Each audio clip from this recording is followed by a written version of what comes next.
So thank everyone for joining today. And we have like this amazing panel with a lot of corporates and H farm today with us to talk about how those large corporations are currently working with startups. So what we saw is corporate are doing a lot of work with startups, right? And we can see like three main things. It's like building yourself, partnering, or buying. And when you just think about buying, you just see recently, for example, like General Motors acquired Cruise Automation for $1 billion. Unilever acquired Dollar Shave Club for $1 billion too. Walmart acquired Jet.com for $3.3 billion, right? So there's a lot of acquisition. And then you get also a lot of corporate also building internally their own thing like 3M, the well-known example of the Post-it, but they're also doing a lot of other things, right? So today we'll talk more about partnering, like how corporates can engage with startups. So to start, I would just ask like each of the panelists to introduce themselves quickly about who they are, what is the company they're working for, and what they're doing. Hi, so I'm Pierre Louette. I'm Deputy CEO for the Orange Group. It's a very large telecommunications group. And I'm in charge, as a Deputy CEO, I'm in charge of several things within the group, central functions, if you want. And recently, I've been added the responsibility of investing because I was an investor previously with Bernard Arnault in the early years 2000, and so we're going back to the tradition.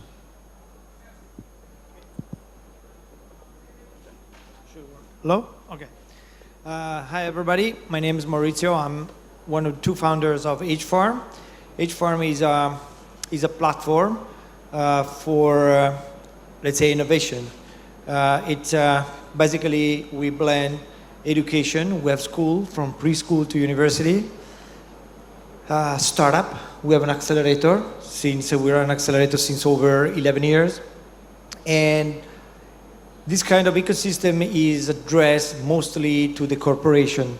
So it's a kind of comfort zone for large group and corporation to feel what is about startup, what is about this new culture, because it's the main challenge is in between the culture of the low tech and high tech, in my opinion. Okay, so hello, my name is Adir. I'm from Microsoft. I'm heading the innovation in Microsoft and also working on the open source division. Part of our work here in Israel and globally is actually taking a lot of the startups that we meet into that innovation journey. So we find them in a lot of stages, and in each stage we're trying to understand what would be the driver for the next step in terms of really getting that innovation and getting that business model working. So there's a lot around that, and I think the most important area in my role is actually changing the perception around open source in Microsoft, because we are doing a lot with startups on those areas. And in that term, Microsoft is fully open source and fully ready to embrace innovation from all choices. Hi, my name is Hiren Majmudar. I'm with Intel. I work in Intel Capital, and my focus is to work with companies that innovate in semiconductors and stuff that runs on semiconductors. We work with companies in joint venture fashion. We invest in them, we acquire them. But more importantly, we work with lots of companies and we help them make successful. Because we realize that not all the companies have enough muscle power, enough experience, and we believe that it's the duty of the large companies with experience and muscle power to help them.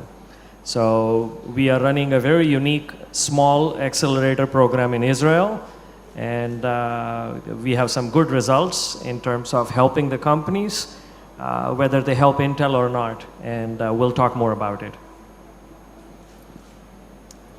Hi, my name is Matias. I'm the Vice President Engineering at Google. I work on search. I'm also the head of Google's R&D Center, which I established some 10 years ago. We have now about 600 engineers in Israel. So the notion of open innovation and entrepreneurship is obviously very important for us as a company. This is part of the DNA. That's part of how we actually work internally. So obviously there are many ways in which we are embracing that. And we're still, even though we're a pretty big team, we're still working on small teams, on experimental projects, and innovating quite a bit. But also, when establishing the center in Israel, we put it the priority to also work with the ecosystem and see how we can work in supporting and promoting entrepreneurship, open innovation, both because we care about it, but also because it's important for us as an ecosystem to have a healthy one, and everybody benefits when we do that. So to that end, some of the activities we did was we established some 4 years ago, experimentally, I should say, a platform called Campus Tel Aviv, which became a pretty significant hub for a lot of activities in the community and for entrepreneurship. And it actually became, it's on its own open platform, but also it became a house for various programs, some of which became pretty significant global programs, such as Launchpad, which evolved into Launchpad Accelerator, and many other programs with a special emphasis on promoting also diversity populations, so that we can actually get more people from diverse background into the high tech, and be happy to talk more about it. Thank you. So the thing is, what we saw is also a lot of corporate, a lot. Working with startup, definitely, right? We just published a report with INSEAD. We found like the majority of the founded biggest public corporation are working with startups. But what's interesting is today we have like 3 of those corporations who are really doing a lot, like Orange, Microsoft, and Google. And you're really building a full ecosystem from very early stage engagement with startups. So just to give an idea, like Microsoft start with Imagine Cup with like students. So this is very early, and you can go as late as, for example, Google Capital, doing check at like 50 million, right? So can you share with us a bit more about how do you build this full ecosystem and how you are doing it, and why so many like different touch points to reach out to entrepreneurs? Okay, so maybe if I start, Orange is a company which is origins going back to 1879, so it's a very old corporation. And we didn't start doing corporate venture in those days, really, too early. But we started off 20 years ago. We were founders and bringing funds to Innovacom, for instance, for several generations of funds. But more recently, we decided to completely revamp the strategy we have. So we have, let's say, a 3-dimensional strategy. The first thing is we can heavily rely on internal research. We have R&D as a telco. Not all the telcos have, but we have an R&D tradition. We have about 3,500 researchers in-house that work and produce patents and produce, 4K, any kind of patents related to technologies they have invented. So this is internal. We decided to open that research tradition and to have an open innovation strategy, like many others, actually. So we have articulated accelerators to those researchers and marketers in-house. So we have now 7. We have already accelerated about 200 companies around the world because we're basically operating or present in many countries around the world. And more recently, we decided to rethink also the way we invest. So invest in funds, like VC funds, more traditional VC funds. We invest there, so it's an indirect investment strategy. And we created a sort of vehicle now called Orange Digital Ventures, which is our internal tool. It is a place where we invest monies directly in companies that we feel might complement, or also we feel might be competitors of us in the future, and we want to know what's going on. We want to be there.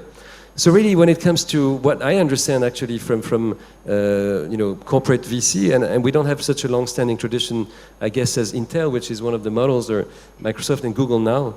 I understand that we try to be smart money providers, because obviously money in those days is very present. I mean, you find money if you have a good idea. Money will be there. Sometimes I was speaking to several investors today. They say, we have funded the company and they're not spending the money actually we have given to them. So money is one thing, but smart money is even more important. And I see now that other VCs, not corporate VCs, they try to produce intelligence platforms, resources platforms. Well, this is typically what we have. I mean, we have hundreds of thousands, literally, of employees and people, engineers, researchers that can give mentoring, advice, they can bring resources. So we have those platforms. We try to make them more available than we did in the past. And that's about, trying to combine the good perspective of a good ROI and the smart money that we can provide with the smart people we have inside. Okay, I think the key thing around thinking on innovation and startups is that one size does not fit all. So you cannot take one program and really think of it as the go-to program for all of innovation and startups. So that's why we in Microsoft actually invest in a lot of programs. We hear a lot of feedback from startups that it's sometimes hard to understand what is the best program for you. But this is better for us than actually having one program and trying to fit all of the types and stages and innovation into one of it. So you can, as Armand said, you can start it at Imagine Cup or stuff like that that are actually working on the education level. So students can go there, even preschools. You can go as far as BizPark and BizPark Plus, which is I think, the biggest startup ecosystem today. It contains more than 120,000 startups registered. So this is for all stages. We have the BizPark Plus, which is for startups that are in more mature stages. And we also have our Accelerator and our Ventures Fund. So when we're thinking on innovation, we feel like we should meet each startup and their stage point and understand what is the best stage and what is the benefits that he can get from that relationship with Microsoft. And by that stage and by that innovation, maybe try to get him into that right track of him making it with us. So as I said, I don't think that we can think on innovation as something that one program would fit all, and that is probably why Microsoft is all around that world with lots of programs and offerings. So to address this question, I totally agree. This is really about finding the right approach to the ecosystem. So from my perspective, at least, there are many ways in the pipeline of entrepreneurship that we can work with. So for example, when we set up Campus Tel Aviv, we were looking hard into where can we add most value. And for example, at some point we thought whether we want to have an accelerator or not. And we found out that there are quite a few in Israel. So instead we tried some different approach, and we partnered with several accelerators and incubators and set up a program called Launchpad, where we actually bring early stage startups for 1 week kind of a boot camp. And this turned out to be quite successful to the extent that we already had in Israel more than 25 cycles with 350 startups. But more interestingly, this became a global program, which now has in some 22 countries just in the last year, and close to 100 or so events, and many partners, some 55 partners globally. And now we also try out some different approach for emerging markets, where we have Launchpad Accelerator in countries such as Brazil, Indonesia, and India, and Mexico. And there are many variations. As I mentioned, we care about, for example, promoting diversity populations. And an interesting twist to some of the programs is a program called Campus for Moms, which was built for women and men in their maternity or paternity leave to come with their babies once a week for an entrepreneurship program. And it sounds a little kind of weird, but it's an amazing program that actually now we had over 17 cycles globally on that. And actually just met here today on the premises of DLD two women who actually met in Campus for Moms, and they have a startup which actually started there, and there are many such success stories. So the ability to actually influence entrepreneurship in multiple levels is obviously important. Now, in addition to early stage, of course, there's a lot of importance to look into the later stage, and obviously having the right, the likes of ventures and capital, etc., is important to look into the funnel of entrepreneurship from early stage startups all the way to the end. And I would say even before early stage, the one question that I think many care about, certainly in Israel, and many of the global companies I know are investing in that, is how do we promote entrepreneurship and encourage actually many people to get into this early stage, namely to try out, to come to events. Again, I just met in the corridor here on the outside somebody who told me he came to one of our open days at campus, and he got some mentorship, and actually now has a startup just because of that. And this is kind of anecdotal stuff, but I think many of us believe that we should somehow encourage the community. We are in this amazing time that you can actually get entrepreneurship by everybody, and if you give the right mentorship and the right support, then a lot of good stuff happens, and it's certainly not a zero-sum game. So that's why I'm very happy to hear about any program happening in any global company out there. Yeah, and corporate have a massive impact on that. When you think about Startup Weekend or Startup Grind, both of them are sponsored by Google, and Microsoft are also sponsoring Lean Startup Machine. So those programs will be difficult to be break-even, but they get like those massive support from corporation to run like this kind of program. So when you look after a bit more like granularity, when you look after funds, there's also corporate having one fund, but some of you guys today have like several funds. So if I just bring another example, like in India, you get Tata, they have like 4 funds. They have 3 at different stage and 1 specifically for healthcare. So I would love to have your point of view about why different funds and why looking after like different kind of population, because some of you also some focus on diversity and different stage or different industries. Or also on the orange side, maybe also a bit more about partnership, what you do with also your partners, like Eco-Mobility Ventures or A-Risk Capital, for example. Yes, well, we are investors in funds which are in which we are LPs, so we contribute money and select teams that then will select companies in which they invest. So that's the sort of indirect funding activity, and those funds are structured alongside the traditional kind of early stage growth, late stage structure. So that's one thing, because we want to be present, on the different segments of the value chain. And then we have the funds that we run internally, as I mentioned, Orange Digital Ventures. It's an internal team. We make our own choices. Maybe a couple of words on also what we expect is rather clear. You expect to first of all have a good ROI. That's the traditional and sort of normal expectation from investing. We are using our shareholders' money, so we try to make the best use out of it. And then we expect also to contribute to the environment, learn, gather information. And one of the best, I think, advices that I try to give to the people we commit monies to, that hope to make business with us at one point or another, is try to make business with Orange if it makes sense for you, but don't spend too much time on it.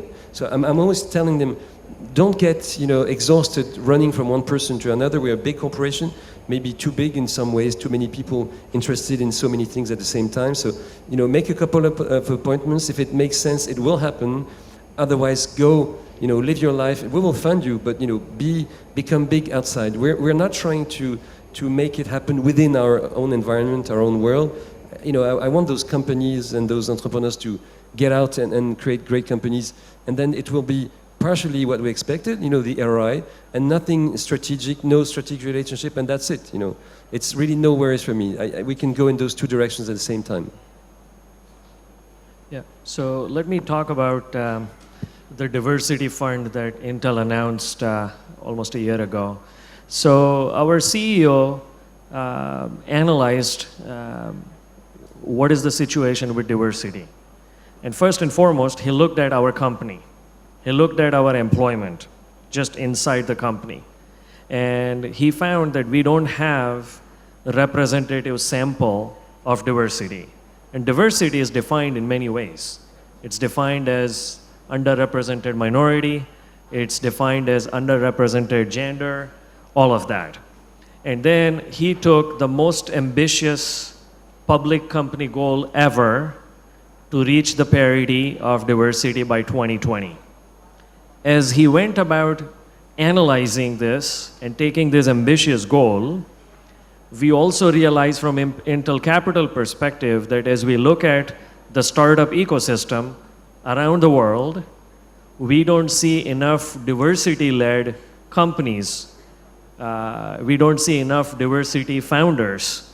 What we see is founders who have means, who have infrastructure, who have knowledge, who have connections. And generally speaking, they seem to be more successful. So we took a very ambitious goal. We allocated $300 million that we said we will target only to companies that are led by executives who come from diverse background. We have a very strict criteria. And as we went into this, when we announced the fund, early on we found it difficult because we didn't have enough pool of such founders. So we put a system in place to go and help some of these founders who are thinking of startups or are in the very early stages. And then so far we are lucky. We have found close to 6 companies that we invested in that are from diverse background. And I believe it is the job of very successful companies like Microsoft and Google and Orange that we help the diverse entrepreneurs to be successful, because not only we invest in them with the large companies, we can help them from launching the company all the way down to the exit of the company and everything in between. If I can say a few words about diversity. First, I'm very pleased to see that this is a topic that is important for many of the companies in Israel. So I applaud the activities done here by Microsoft is doing a great job on that, and Cisco, who's not represented, is doing an amazing job in Israel. Diversity, as you mentioned, has multiple facets, and indeed I think that we need to deal with the funnel early on. So just to call out one program that I found pretty inspiring, started by 2 engineers on my team some 9 years ago.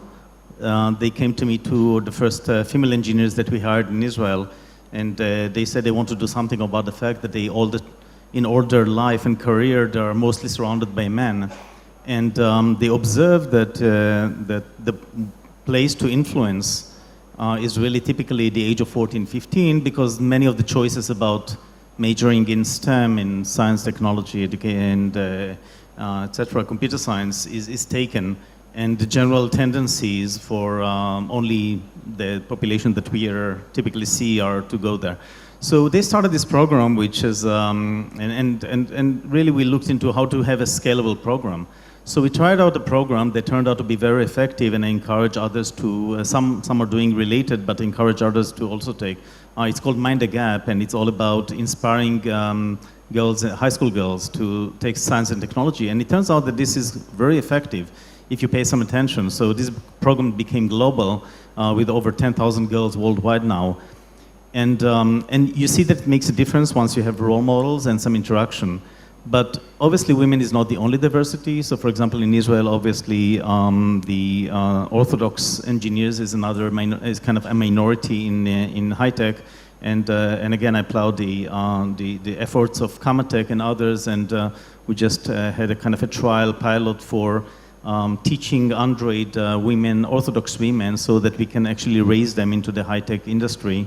They're already engineers, but to make them kind of more engineers on demand, so to speak, and role models. And similarly, I recently visited a program of high school students from the Arab community. And again, unfortunately, the technology is not necessarily high priority, so we need to kind of encourage many of these populations to actually look more into these areas, and the more interaction that we have, I think we're better off, and there's a lot of work to be done. So I think, again, this is going through the entire funnel. We need to start at the early stage, but we also need to invest in the more advanced ones, because they are serving as role models to others. I think it's extremely important to have diversity. I heard Avi Hassan earlier talking about the fact how important it is. Totally agree with that. It's important from a social perspective, but it's also important because when you look where's the talent, the hidden talent are all the people from all those diverse populations which are just not coming to high tech, and then everybody's losing on that. I totally agree. Let's say you just mentioned, most of you, the diversity. And I believe that's part of an evolution, because we intended ecosystem, but now those programs, accelerator, campuses, they have the role to create sub-ecosystem and to catalyze exactly the talents, catalyze the corporations, because corporation has the market. So there are different ingredients that now more and more has to come together. And there is a component of education on the young people, because young people is the one who naturally can really redesign things with the technology. And corporation, especially those one which is in the market, which is a low-tech market, they have heritage, they have market, they have business, but they are very far away in terms of mindset and mentality to use the technology, because they still want to use the technology too much as an R&D approach. Try to do better what they're used to do it. So I think those programs now, this could be accelerators, could be inside the major high tech. That's a good example because the tech companies, how they are making exactly the example you brought, it's a good example that all the corporations should take over in the future. I see in the next 5 years and encourage also the non-tech companies start dealing with the venture capitals, start dealing in the same way they're doing. Because it's like to be catalyst inside an ecosystem. And the ecosystem is so diverse in the world.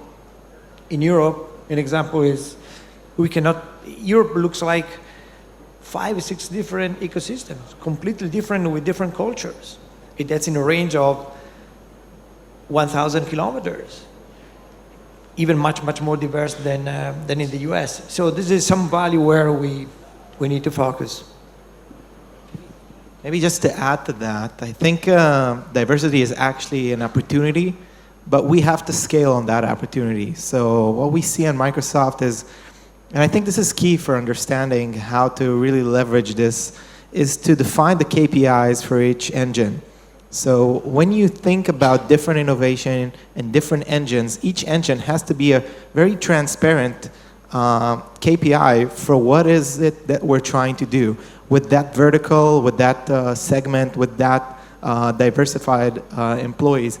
And this is very important because what we see, and we don't want to see too much in Israel, we do see it sometimes, is that, acceleration hoppers. People that have started in here and they just jump from accelerator and without really defining the KPI of why am I doing this engine? What is the next step for me? So in my opinion, if you're going into an accelerator and when you're finished, you're just looking for the next one, you're not really leveraging the opportunity from that channel. So diversity is definitely opportunity, but once you get it with the right KPIs and with the transparency of what are you trying to do, this is the way for you to really step forward and not turn diversity into something that is just, a cycle that everybody moves on to. And this is what we're trying to do in Microsoft, really define those KPIs. And one of our measurements is whether someone finished one of the engines, whether it's the BizSpark or BizSpark Plus or Ventures or Capital, is he ready for the next stage? Is he going for what is going to be the next frontier for him? Or is he just looking for another engine with a different title? I'd like to add a note on the importance of role models, which is why it's so important to actually identify those that can actually serve as role models and inspire others. And I see that often, by the way, you see that also in the workforce. So it's easy, it's a circle, right? You need, for people to actually want to come to a workplace, they'd like to see more like them. And similarly, I see that entrepreneurs, so my daughter is an amazing entrepreneur, and I remember when she started her startup, she looked around, most of entrepreneurs were men, which makes it a little more difficult.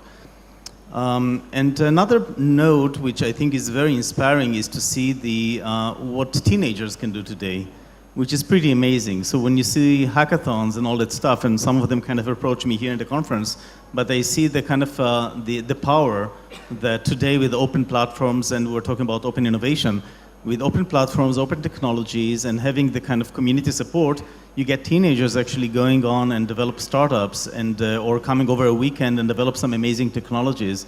And I've seen multiple of those, and it's pretty inspiring. And the best of that is that when you go there, then you do see a lot of diverse kids. So that's, to me, that's kind of the future. And the question, how do we actually transform it so we see the same population coming up to the marketplace? Yeah, maybe another word also on what we receive actually from all of those innovation steps that we take. Traditionally telcos are used to compete rather heavily, with sometimes super heavily between themselves. And actually, we founded together with Deutsche Telekom, Telefonica, and Singtel, we founded an alliance called Go Ignite, which is an alliance of accelerators. This is typically something that we would not have done if it were not for the purpose of giving to those companies we want to accelerate a much broader, actually, client or potential consumer base. Together, we put together 450 million customers. So the companies accelerated within one of those 4 networks can gain access to this broad user base. And that's something which I think we've learned also from social media, and we've learned from the power of the crowd. You know, we give them access. It's not competitive issue for us. If any of those companies becomes bigger thanks to the access they gain to this basis, it's good. And this is, again, one of the key learnings we had, and something I think very positive in terms of our own culture. Another tool used by a lot of corporate is the corporate accelerators, right? I suspect there are already few hundreds worldwide. I have a personal list of 160, but I suspect maybe more 200 or 300 of them happening now. So several of you guys are running like several accelerators, like several batch and several locations. So really doing that at scale. Like, do you believe this is a way to run a corporate accelerator, is really having like 100 or 200 company graduate per year? Or do you believe sometime on a smaller batch? So let me start on that. I think Microsoft has 8 areas what our accelerator is working. Here in Israel, we're just finished our 8th batch. All in all, we're calling our accelerator, and this is our personal trademark, but feel free to use it. We're calling it Accelerators, because we are looking for those startups that are actually after their first round, their first batch, and we can really scale with Microsoft and having them going into the next level. I feel like the Accelerator is working very well. We have 6 out of 8 on our previous batch has raised money during the Accelerator. We have 80% and more than 3 startups have already done exits since we started the Accelerator, and this is only here in Israel. So those are great numbers. I think one of the best in the market, and it's actually because we're looking at the Accelerator at his, I think, the best stage of taking them to the next level. So if you are really in terms of the entrepreneurship or early stages, we have a lot of different programs for you, but we feel like with all the innovation happening today, we have to have that understanding of where Microsoft can contribute. And because we have that large ecosystem, and because they have so much, we can take the local success and turn it really into a global success. And this is where we feel our value. So I think when we think about our accelerator, the small scaled batch is actually where we see it, because this is where we can provide our value and really take that to the next level. And I think the numbers and the money raised for our accelerators and the top ranks really proving that this is something that is working for Microsoft. So small number of startup per batch, but a lot of startup per year. Yeah, and we have a lot of accelerators. So we have in London, Berlin, and Seattle, a lot of places around the world. But we are looking at the small scaled one and not just let's try a lot of them and hope for the best. So the numbers on the ranks is very important to us. 80%, 90% funding is what we aspire for. And I can confirm this strategy. So to get smaller batch, is it possible to get simultaneously? We're running also 6 different programs per time, designing, of course, for specific corporations. And also, we experimented some program on different level of stage. So not just usually as accelerator, just at seed, and then getting the 4 months, and then just looking for the seed money. But some programs comes with a startup that a specific program designed in the way because the startup has a round or going to be round, just because it's going to more specific focus into a specific strategy of the call that is being settled. So I see the accelerator can host different level of program, but I could totally agree with him. It has to be a small program where you can have a lot of focus, and then you can really take care and connecting with the next stage. Just to mention that it's interesting to watch the accelerator, the companies that we had in our Launchpad Accelerator from emerging markets, and how the type of mentorship that are getting seems to have a pretty nice impact on their success rate and their funding and revenues and some key metrics. And as a general observation, when I look into what happens with if I took at the lens of the Launchpad program, one thing which is clear is that entrepreneurship in general is becoming more and more visible worldwide. It's a kind of a global phenomena. Everybody understands that you need to have more of that, you need to encourage that. We see that from European governments that are actually investing in that. We see that in delegates that are coming to Israel quite a bit to see what's going on and then also doing that elsewhere. So obviously from a global perspective, this is great. From an Israeli perspective, that means that we need to invest much more in our ecosystem, in our through the entire funnel, so that we actually remain in the great position that we are looking forward. So this is kind of more of a message to ourselves. We need to actually keep investing to keep the kind of the edge that we have. But all in all, I see great trends globally about more and more entrepreneurship overall, both in the startup as well as those who are joining the companies as engineers. Okay, just maybe one last question. It's like 6 seconds each. Any piece of advice for entrepreneurs who want to work with corporates? Yeah, maybe again to start, embrace what they offer you, but don't get exhausted and keep focused. I think understanding the metrics and the KPIs for that corporates, it has to be a win-win. So when you approach them, you have to understand what are they in for and how to reach their KPIs, or if it's even relevant for you. So this is not just another accelerator. This is something that you have to understand the other side and what they are looking for to be fitted. I would say that make sure that the technology or the product or software that you are developing is truly a differentiating product. Make sure that nobody else is really working on it. You will have the attention, support, and all the help you need from the corporation that you approach. I would just say, regardless of working or not with the corporate, as always, work on stuff that matters and stuff that you care about. Be comfortable with the canvas and according with the metrics, which is every day you have to understand, and tune it with the mission. Because, of course, you start with a vision, with a dream, and your metrics and your canvas is going to be very important to adjust it, your path. Thank you, guys.